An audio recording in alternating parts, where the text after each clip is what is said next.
Amen? We are blessed. The Bible says that the Father has blessed us. He has blessed us with all the blessings in Christ. Ang lahat ng pagpapala natin, lahat ng kabutihan ng Diyos sa buhay natin ay sa pamamagitan ng ating Panginoong Hesukristo. Amen? Can we give Him the praise? Palakpakan lang natin ang Panginoong Jesus.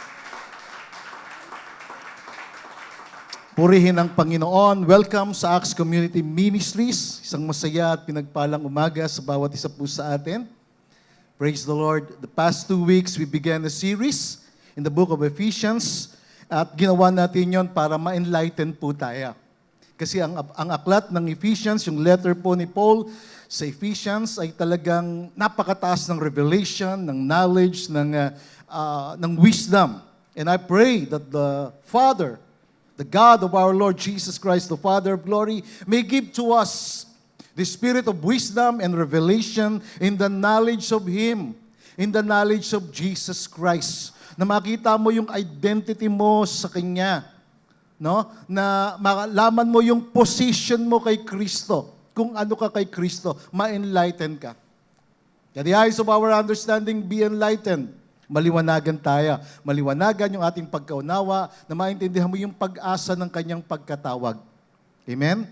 Tinawag ka niya, maintindihan mo yun na tinawag ka ng Panginoon, that you will know the hope of His calling, that you will understand the riches of the glory of His inheritance and the exceeding greatness of His power toward us who believe.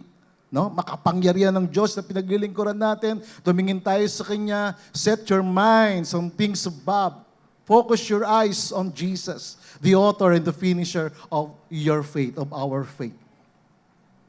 Napakahalaga po noon. And so yung unang message po natin, we talk about the blessing of being chosen by God. You are blessed because God has chosen you before the beginning of time. Before the foundation of the world, God has chosen you. Amen? Pakitapik nga sa dali katabi mo, sabi sa Kanya, pinili ka ng Panginoon. Pinili ka ng Diyos. Think about that. God has chosen you, and we talk about the blessing of adoption. That you are predestined for adoption.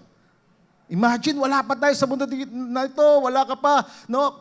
Nasa puso ka na ng Diyos, nasa isip ka ng Panginoon, na ikaw ay predestined, nakatalaga ka na maging anak ng Diyos. Dapat makita mo yon. Tingnan natin yon. And of course, today, I will preach on this subject about the blessing of being accepted in the beloved. Wow! Yung pagpapala na ikaw ay tinanggap sa Kanyang minamahal. Most of us, we experience na hindi ka in-acknowledge, kumbaga parang hindi ka na-recognize, but okay lang yon. Okay lang nangyayari sa mundo talaga natin yon. But think about this.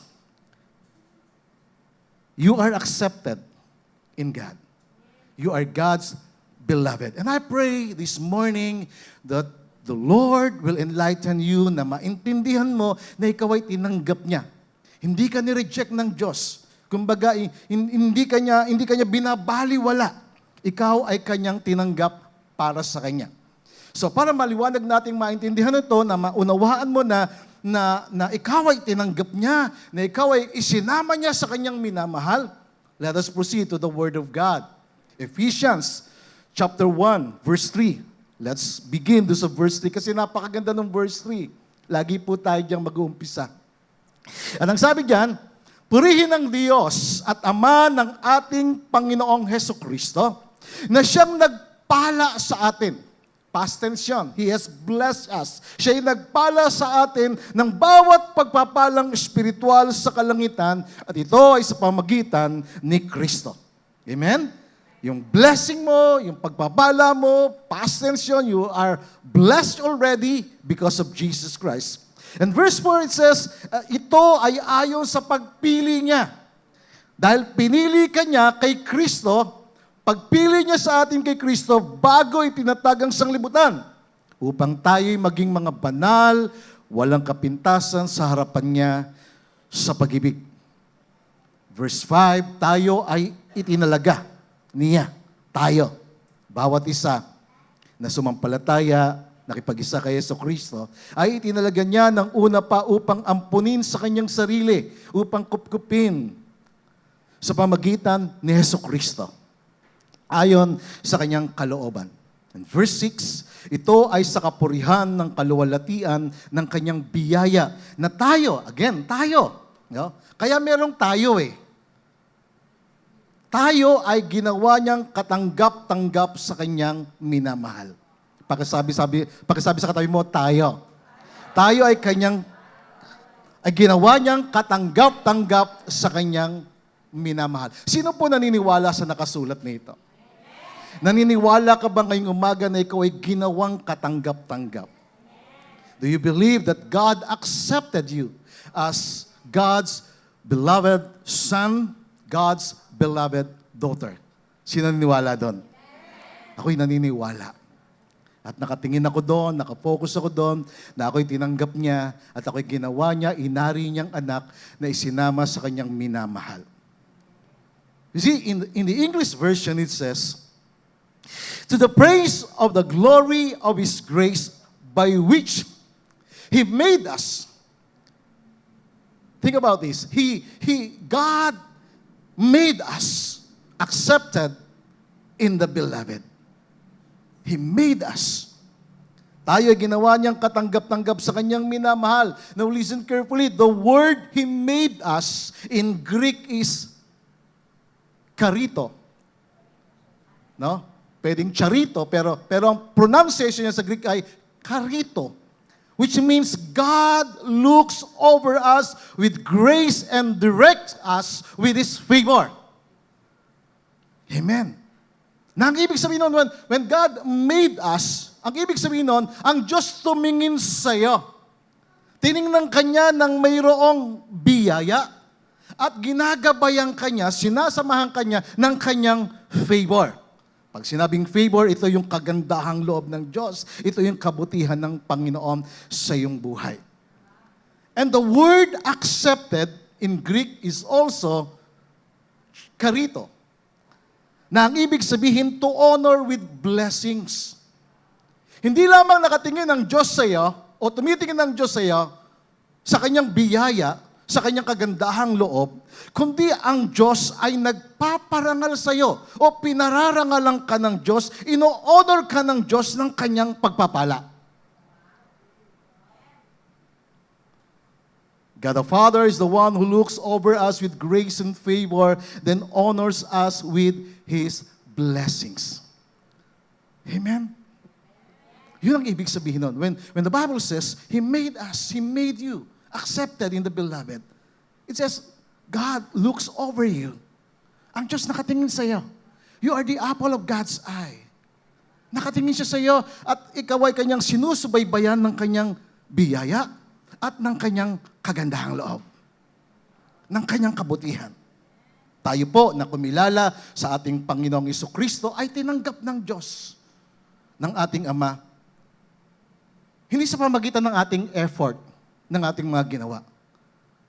Hindi sa pamagitan ng iyong looks, ng iyong appearance, or ng iyong status sa buhay, kundi sa pamamagitan ng ating Panginoong Jesucristo. Can we give Him the praise? Sa pamagitan ng ating pakikipag-isa, sa pamagitan ng iyong paniniwala, ng iyong pananampalataya sa Panginoong Jesucristo. He made us accepted in the beloved. Ginawa niya tayong katanggap-tanggap sa kanyang minamahal. Now, the word beloved, of course, is the Lord Jesus Christ. Remember in Matthew chapter 3, verse 17, the Father said to Him, "This is my beloved Son, in whom I am well pleased." Sa pinakamababang kalagayan ng Panginoong Jesucristo sa kanyang buhay, God said to Him, "This is my beloved Son." Alam niyo po, yung Jordan River sa Matthew chapter 3, ito yung moment na ang Panginoong Jesucristo ay binautismohan ni John the Baptist. Ito yung pinakamababang lugar sa Israel. And yet God said to him, "This is my beloved Son." He is the beloved Son of God, the only Son of God, the only begotten Son of God, in whom God said, "I am well pleased." Again, in Matthew chapter 17, doon sa pinakamataas na lugar, God again said the word, "This is my beloved Son, in whom I am well pleased." Hear Him. So ang ating Panginoong Jesucristo, siya yung minamahal at ibinilang tayo sa Kanya. Sa pamagitan ng iyong paniniwala, ng iyong pananampalataya, ng iyong pakikipag-isa kay Jesucristo, ikaw ay binilang, isinama ka sa minamahal ng Diyos. Hindi ba mabuting balita yon? Nakasama ka sa minamahal. At kapag kasama ka sa minamahal, kasama ka sa mga benepisyo. Kasama ka sa mga pagpapala. Kasama ka sa lahat ng kabutihan at kagandahang loob ng Diyos. Kasama ka. At sa Diyos, walang iwanan. Walang left behind sa pamilya ng Diyos. Walang kinakalimutan sa pamilya ng Diyos. Amen? God said, "This is my beloved Son. He is the beloved." He made us accepted in the beloved. In the beloved Son of God, in whom God is well pleased. Na kung saan ang Diyos nalulugod sa Kanya. Tandaan po natin, mga kapatid, kung wala si Kristo sa buhay natin, hindi tayo accepted ng Diyos. But with Christ, we are chosen, we are predestined as God's adopted children, and we are accepted as God's beloved sons and daughters of God. Amen? Dahil kay Kristo, laging dahil kay Kristo, at dahil kay Kristo tayo ay minahal ng Diyos. Can we give Him the praise? Amen? See, I am so excited to share, to exalt Jesus, and I am forever grateful for what He has done. He made us accepted. Ginawa niya tayong katanggap-tanggap. It was the decision of God before the beginning of time. He did not choose or predestined you into adoption or accepted you as God's beloved based on your looks, based on your character or status in life. It was His sovereign will. Yung pagpili niya sa iyo, yung pag-adopt niya sa iyo, yung pagtanggap niya sa iyo bilang kanyang anak na isinama sa kanyang minamahal ay kalooban ng Diyos. Decision ng Diyos. Kaya, imagine, napaggaan ng pakiramdam na maintindihan mo, no, na malaman mo na ikaw ay ibinilang, isinama sa mga minamahal ng Diyos. The question today is this: ano ibig sabihin na ginawa kang katanggap-tanggap? Ano ibig sabihin nun? Pastor, ano ibig sabihin na ginawa niya akong katanggap-tanggap, o ginawa niya akong kaisa, o tinanggap niya ako? Ano ibig sabihin nun? Kasi most of us, no, tayong lahat, lumaki tayo sa iba't ibang klase ng pamilya, iba't ibang environment, iba-iba yung upbringing natin sa buhay. Lahat tayo, nakaranas tayo ng rejection, right? Nakaranas tayo, minsan na in-ignore tayo. Tama? Pero ano ibig sabihin yung tinanggap tayo? May tumanggap sa'yo. May nag-recognize sa'yo. May kumilala sa'yo. Ano ibig sabihin nun? What does it mean to be accepted in the beloved? Ito po yun. To be accepted in the beloved means that you are deeply loved. Wow! Ang ibig sabihin nung tinanggap ka sa kanyang minamahal, ibig sabihin nun, ikaw ay minahal niya. Take note of this, napakalalim ng pagmamahal ng Diyos sa'yo. Malalim. Hindi maarok ang pag-ibig ng Diyos sa'yo. Ito yung prayer ni Paul sa book of Ephesians chapter 3 na, I pray that Christ may dwell in your hearts, that you may comprehend with all the saints what is the width, what is the length, what is the depth, and the height of His love. To know the love of Christ. Ano yung lapad, yung haba, yung lalim, yung taas ng pag-ibig ni Kristo. Maintindihan mo. Maunawa mo kung gaano kalalim ang pagmamahal niya sa iyo. Kung gaano kanya pinagpalagahan na ikaw ay napakahalaga sa paningin ng Diyos. The word deeply love means His love for you is immeasurable. Walang sukat. Hindi maarok. Beyond in measure. Limitless ang pag-ibig ng Diyos sa iyo. Are you with me? Bakit ko to sinasabi? Kasi ito yung position mo kay Kristo. Ipinapaunawa sa iyo ng Diyos sa pamagitan ng banal na Espiritu yung kalagayan mo kay Kristo.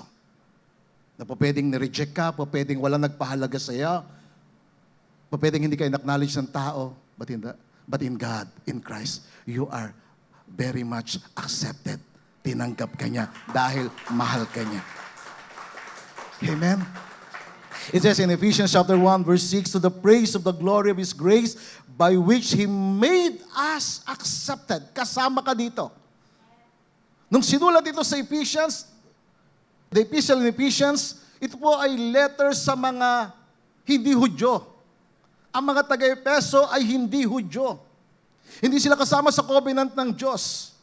Hindi sila kasama doon sa blessing ng Panginoon. But because of Jesus Christ, because of Christ, naibilang sila. At hindi lamang sila, lahat ng sumasampalataya, lahat ng nakipag-isa kay Kristo, lahat ng tumanggap kay Jesucristo ay ibinilang na kaisa sa mga minamahal. Amen? He made us, take note of that, He made us tayo. You see, as God's beloved, He looks over us with His great love. Nakatingin siya sa iyo na mayroong matinding pagmamahal. Nakatingin siya sa iyo na mayroong matinding biyaya. At ginagabay niya tayo ng kanyang kagandahang loob. He made us accepted in the beloved. In other words, He did that to make us forever grateful to Him. Ginawa niya para talagang yung pagpapasalamat mo, yung pagkilala mo sa Kanya, yung pag-recognize mo sa Kanya, yung pagpapasalamat mo sa Kanya maging forever. Amen? So, paano niya tayo ginawa? Paano niya ito ginawa? How did God make us forever grateful to Him? Paano ito? It's through Jesus Christ. Sa pamagitan ng Panginoong Hesus, ipinahayag niya, ipinadama niya sa atin ng kanyang pag-ibig, ng kanyang ipinadala ang kanyang anak sa atin. Take note of this. 1 John chapter 4, verse 10. Sabi diyan, in the New Living Translation, it says, this is real love. Ito yung totoong pag-ibig. Yung 1 Corinthians chapter 13, hindi yun yung meaning ng love.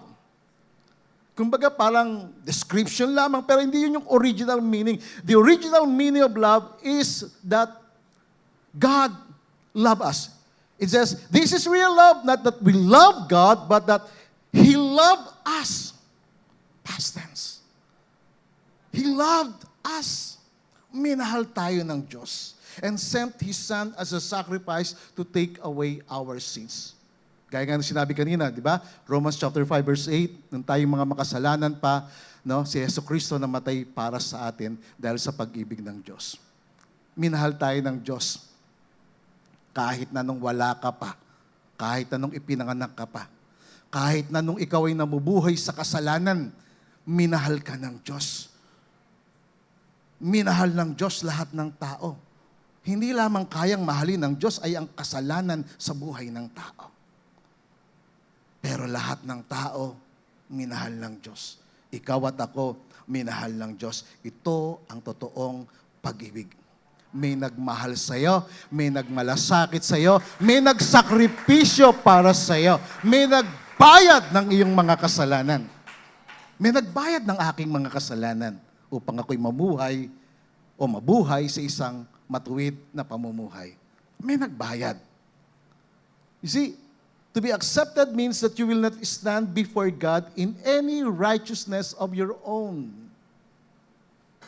Ang pagtanggap sa atin, ibig sabihin, hindi ka tatayo sa harapan ng Diyos sa pamamagitan ng iyong sariling katuwiran. No, it is the righteousness of Christ. Right standing before God is about having the righteousness of Christ. Having Jesus Christ in our lives. That you will not plead in any merit of your own before the divine throne of God. Hindi dahil sa ating ginawa, kaya tayo tatayo sa harapan ng Diyos, kundi sa biyaya ng Diyos na ikaw ay tinanggap ng Diyos sa Kanyang buong puso. Buong puso Kanyang tinanggap. Tandaan natin mga kapatid, hindi ka lamang pinatawad ng Diyos, hindi ka lamang nilinis sa kasalanan, hindi ka lamang niya pinabanal, at itinuwid, ikaw ay kanyang buong pusong tinanggap sa puso ng Diyos sa pamamagitan ni Hesus Kristo. Can we give Him the praise? It's all about Jesus. He made us accepted in His beloved Son for us to be called beloved people of God, beloved son and daughter of God. Amen? Kaya ang ganda nung, kaya nga gusto kong himayin yung word eh. Kaya ginagawa natin sis para maintindihan natin that He made us. Ginawa ka niya. Whether you like it or not, whether you choose it or not, God has chosen you. Hindi tayo pumili sa Kanya. Hindi tayo yung nagtalaga ng ating sarili para sa Kanya. But of course, we commit our lives to Him. But of course, we surrender ourselves to Him. But most importantly, it was Him who predestined us. Pumili sa atin, nagtalaga sa atin. At ginawa Kanyang katanggap-tanggap sa Kanya. Not because of our works, of our effort, of our merits. No, hindi. His decision. Sovereign will, kalooban ng Diyos. Niloob ng Diyos na mapabilang ka. Kaya huwag mo isipin na you are a stranger, na parang hindi ka kasama, hindi ka kabilang. No? Sa Panginoon, kay Hesus Kristo, walang iniiwanan, walang kinakalimutan, walang pinababayaan. Amen? Purihin ang Panginoon. So, pangalawa, to be accepted in the beloved means that you are highly favored. Pakisabi sa katabi mo, you are highly favored. In spite of your failures, in spite of our mistakes, ginawa kang katanggap-tanggap. Tinanggap ka ng Diyos, na ang ibig sabihin nun, ikaw ay highly favored. Mataas ang favor ng Diyos sa bawat isa. Tingnan natin yon. Ephesians chapter 1 verse 6 in the New American Standard Bible. It says, to the praise of the glory of His grace. Purihin sa kapurihan ng kaluwalhatian ng Kanyang biyaya, with which He favored us in the beloved. He favored us. In the original version, in Greek, it means, the word He favored us, meaning, it means highly favored. Not just favor, but highly favored. Mataas. Mataas yung kagandahang loob ng Diyos sa iyo. Mataas yung kabutihan ng Diyos sa iyo. You are deeply loved and highly favored. So in the Living Bible, it says, now all praise to God for His wonderful kindness. Lahat ng kapurihan ay sa Diyos dahil sa Kanyang kamangha-manghang kabutihan. Think about this. Wonderful. Kamangha-mangha ang Kanyang kabutihan sa atin. And His favor that He has poured out upon us. Ang Kanyang kagandahang loob ay Kanyang ibinuhos sa atin. Because we belong to His dearly beloved Son. Dahil kabilang ka sa Kanyang minamahal na anak, sinashower ka niya, ibinubuhos niya sa iyo ang Kanyang kabutihan, ang Kanyang kagandahang loob. The Bible tells us that we are accepted in Christ, the beloved, and because we are in Christ, we are blessed and favored by God. Blessed ka, favored ka ng Diyos. Amen? Pakisabi sa katabi mo, ikaw ay pinagpala, ikaw ay highly favored. Amen? He accepted us in Christ the beloved, meaning through Jesus Christ, we have this real union. Ito yung real love, ito yung real union. Hindi ka ibinilang sa isang relihiyon o sa isang church, no? Ibinilang ka kay Kristo, pinag-isa kay Kristo, in which we are incorporated into His spiritual body. Sa gitong paraan, nagiging partaker po tayo nagiging kabahagi ka ng lahat ng kanyang katuwiran, ng lahat ng kanyang pagpapala, ng lahat ng kanyang kagandahang loob. Na ikaw ay kabilang sa kanyang katawan, the body of Christ, in which He is the head. We are His body, the flesh, the physical flesh and bones of Jesus. He made us partakers of His righteousness. Ginawa niya tayong kabilang. So think about this. He made you. He made us accepted. Nang ibig sabihin, ikaw ay minahal at malalim ang pagmamahal sa iyo. Maliwanag yon. Matindi ang pagmamahal, ang pag-ibig ng Diyos sa iyo. Matindi yung kanyang favor sa buhay mo. Dahil ikaw ay kanyang pinili, ikaw ay kanyang itinalaga, ikaw ay kanyang tinanggap. Kaya lang, minsan, hindi natin ito naiintindihan. Paano ako magiging Kristiyano, anak ng Diyos, deeply loved, malalim ang pag-ibig ng Diyos sa akin, ang favor ng Diyos ay nasa akin, and yet, marami akong problema. Marami akong pagsubok. Pastor, hindi mo alam ang nangyayari sa buhay ko. Hindi ko alam, pero alam ng Diyos.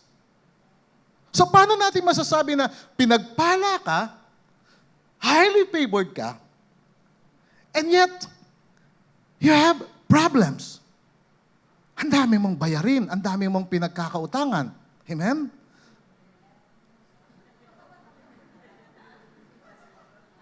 Kaya nangyayari yun? Parang, wala nga. Diba? Paano yun? Think about Joseph. The Bible says in Genesis chapter 39, si Joseph, the presence of God was with him, the blessings of God was with him, and the Bible says that the favor of God was upon him. Pero ano nangyari kay Joseph? You know the story. Si Joseph, binenta siya ng kanyang mga kapatid. Si Joseph, nireject siya ng kanyang mga kapatid. Si Joseph, ibinenta siya. Si Joseph ay tinukso, pero hindi niya pinatulan, and yet si Joseph ikinulong. Paano mo masasabi na pinagpala siya, na ang Diyos nakatingin sa kanya, that he's the apple of God's eye, and yet ikinulong siya? But think about Joseph. Saan tumingin si Joseph? Tumingin ba si Joseph doon sa problema ng kanyang buhay? Tumingin ba si Joseph doon sa mga nangyaring kabiguan sa kanyang buhay? Tiningnan niya ba yan? Sino tiningnan ni Joseph? Tiningnan niya ang Diyos sa kanyang buhay. Because the moment na tumingin ka sa mga pagkakamali o sa mga problema o sa mga pagsubok sa iyong buhay, para kang si Peter. Habang tinitingnan mo ang lakas ng hangin, ang bagyo sa iyong buhay, ang mga pagsubok sa iyong buhay, ikaw ay lulubog. The moment na bumaling ng pansin sa Panginoong Hesus, Lord, help me. Then doon siya itataas ng Panginoon. Marami po sa atin nagtatanong, totoo ba ang Biblia? Totoo ba ang salita ng Diyos? Paano ako pinagpala na ang favor ng Diyos nasa aking buhay? And yet, at the same time, may problema ako. May trial sa buhay ko. May problema sa pamilya. May pagtatalo sa pamilya. May argumento sa pamilya. Paano ko malalamang pinagpala ako? Alam niyo mga kapatid, minsan hindi natin ito nare-realize. And God wants you to realize this, that the enemy, our enemy, wants you to focus on the problem in your trials.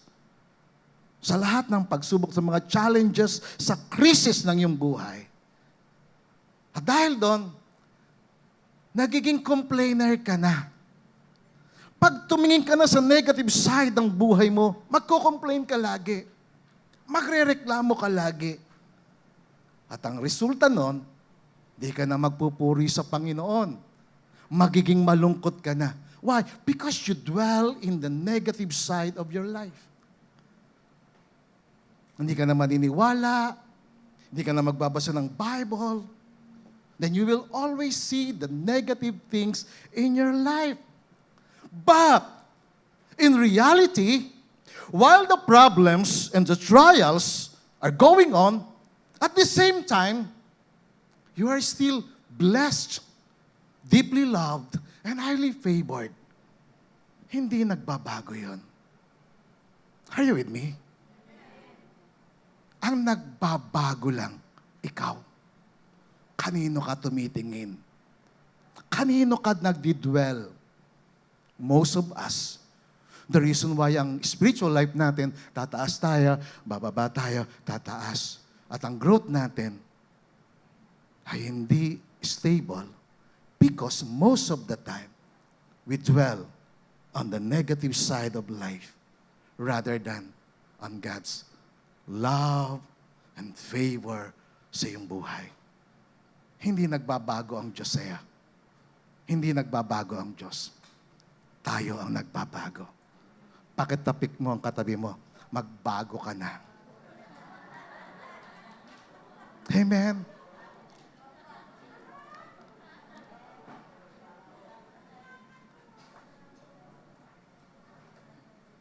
It's about saan tayo nakafocus. The question today is this: what must we do? Ano dapat natin gawin? You see, turn your eyes from all the negative things in life. Hindi ko sinasabing walang problema. Hindi ko sinasabing walang pagsubok sa buhay. Hindi ko sinasabing wala kang pinagkakautangan. Lahat tayo may utang. Hindi ko sinasabi na wala kang bayarin. But turn your eyes from all the negative things in life. Alisin mo ang iyong mga mata sa mga kabiguan, sa mga pasakit ng buhay. Why? Because meron kang Diyos. May Panginoon ka. Amen? Ano sabi ng Panginoong Isus? Come to me! Come to me, all of you who are weary and are heavily laden, and I will give you rest. You are accepted in the beloved. Tinanggap ka kay Kristo. Si Kristo, ang Panginoong Isus, ang minamahal ng Diyos. So turn away. Turn off your eyes from the things that will hinder you. Yung mga bagay na humihila sa'yo pababa, gawa ng kaawayan. Deception ng kaawayan. So anong dapat gawin? Pangalawa, see where your true identity is found. Ano yon? Focus. Focus ka. Balik ka doon sa pagtingin mo. Focus on the blessings and the favor of God. Why? Because God has chosen you. God has predestined you before the beginning of time. Why? Because God accepted you. Pwedeng ini-ignore ka ng tao, pwedeng hindi ka na-acknowledge ng tao, hindi ka nila kinikilala. Okay lang yun. Sabi nga ng iba, no, si Balasi. Sino ba sila? But yun ang sabi ng mundo. But know your identity. You are deeply loved, highly favored by God. Hindi nagbabago yun. In Christ, you are accepted in the beloved, you are blessed and highly favored by God. Pakisabi sa katabi mo, you are blessed and highly favored by God. Amen? Yun ang ibig sabihin ng He made you accepted. Pag tinanggap ka, ibig sabihin, minahal ka. Pag tinanggap ka, ibig sabihin, ikaw ay binigyan ng kagandahang loob. Favored ka. You see, knowing that you are accepted in the beloved, that you are deeply loved and highly favored by God, you will rise up above all the fears, above all the failures in life, because the Lord will fill you with peace, joy, and assurance. Amen? Palakpakan natin ang Panginoon. Purihin ang Diyos. Pwede mo ba tayong lahat na tumayo? Tayo tayo.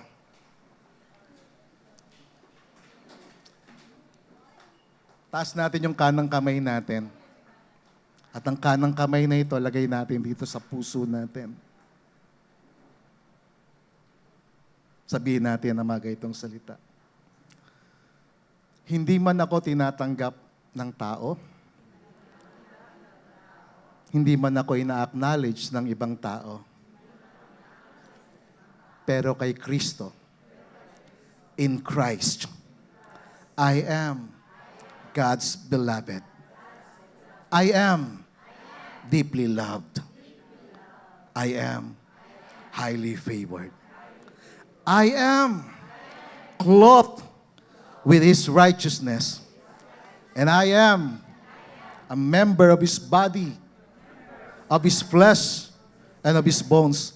I am accepted in the beloved.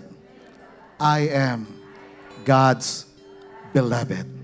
Ako ay minamahal ng Diyos at ang favor ng Diyos ay nasa aking buhay. Hindi magbabago yon. Dahil ang Diyos ay hindi nagbabago sa akin. Tulungan mo ko, Panginoon, na wag akong manatili sa negatibong bahagi ng aking buhay. Tumingin ako sa iyo, o aking Ama, na nagmamahal sa akin, na nagpapala sa akin, na hindi nagbabago ang iyong pag-ibig, ang iyong pagmamahal, ang iyong pagmamalasakit sa akin. Salamat po, O Diyos, sa pangalan mo, Panginoong Hesus.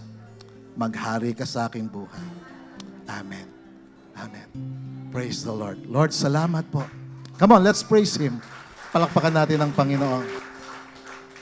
Panginoon, salamat po, O Diyos, ngayong umaga. Sa nakasulat sa Ephesians 1, verse 6, that you have made us accepted in the beloved. That we are deeply loved by God through Jesus Christ. We are highly favored. Ang taas, Panginoon, ng iyong favor, ng iyong kabutihan, ng iyong kagandahang loob sa amin. Turuan mo kami, Panginoon. Tulungan mo kami na magmahal sa iyo. Tulungan mo kami, Panginoon, na makinig sa iyo. Tulungan mo kami, Panginoon, na tumulad sa iyo, Panginoong Hesus. Mamuhay sa iyong pag-ibig. Mamuhay sa iyong biyaya. Mamuhay sa iyong kabutihang loob. Sapagkat kami po, ang bawat isa sa amin, ay minamahal mong mga anak na lalaki at babae. We are your beloved sons and daughters. And thank you, Lord, for your great love and favor for all of us. In Jesus' name, amen. Amen.